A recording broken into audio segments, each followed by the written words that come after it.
Hello, it's Stephen and Philip Cuckoo Connect, and we were asked by Cuckoo members Kia to test drive an EV3, and we're going to give you a little bit of a rundown review of what we thought of this fantastic car. We're going to rate it on comfort, performance, safety, style, and technology. So, Very clever of you.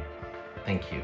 This was the first time I've driven a fully electric car. I'm going to start with a negative, but this is something that can be changed, but I wasn't sure about the colour and I've settled on the fact that I don't think I like the colour. It was in pistachio green, not one that I would choose, but obviously there's a variety of different colours available, so that's not a big deal. So the car looks very futuristic. It's the kind of thing that I imagine seeing in an old 80s, like Back to the Future kind of film, but it's very aerodynamic, and I was told that it is being specifically designed, every single part of it, to be as economical as possible. So if you look at these interesting lines around the car, even down to the wheels as well. What I love is the sunroof. It creates a lot of space and light also into the car. And of course boot space, which is important for lots of people, maybe particularly for families, children. I'm not suggesting you put your children in the boot, but great boot space. And it's got some interesting components that you can use for packing and putting things in carefully. Also onto the comfort. So what I really liked, it obviously has heated seats because so many cars do, but it actually had cooled seats as well, which were really good. It's been really hot the past couple of days, and it was an absolute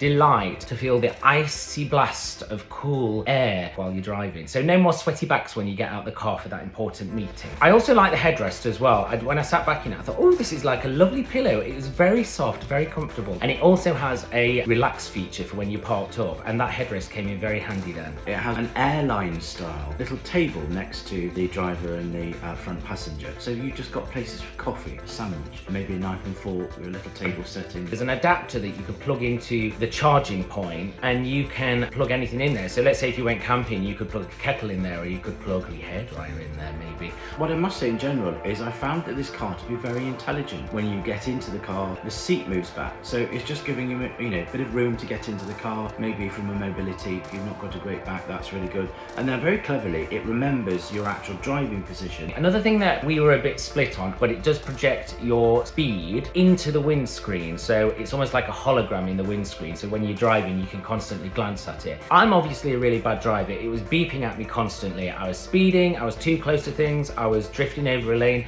At one point, I must have drifted over a lane, and it corrected me, and the steering wheel actually moved on its own to correct me, almost like it's driving itself. It has a little sensor that sees where you're looking, so if your eyes are off the road for too long, it knows about it. So no more texting at the wheel. It's got a great sound system, it's got all the technology you expect. And two features, look at the camera and keep your head in, look. Two features that I really liked, which are really handy, is the remote closing and opening of the boot. Very handy for when you've got all of Philip's shopping bags, or you've got food shopping or something, you've not got a hand spare. Also very clever, so how many times have you been in a parking space? Mostly in a supermarket, and some has parked too close to you and you can't really get in. Well, there's a really good feature where you can actually remotely move the car forward to you out of the space, and then you've got all the room in the world to get in the door. This is a very clever car. So when I turned the car off, it very neatly reminded me that not to forget the things that I had on the back seat. It picks up speed very quickly. It also has something called an I pedal. Basically, you just need to use one pedal pretty much all the time. You accelerate, if you take your foot off the accelerator, it automatically applies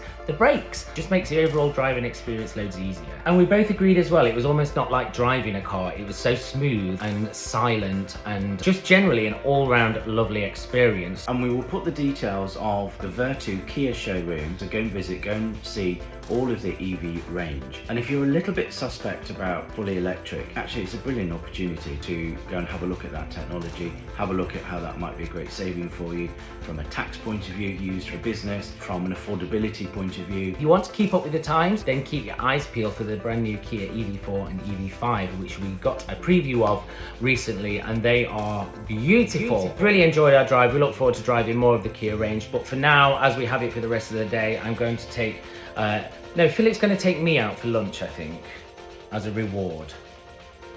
You can drive back, I'll drink.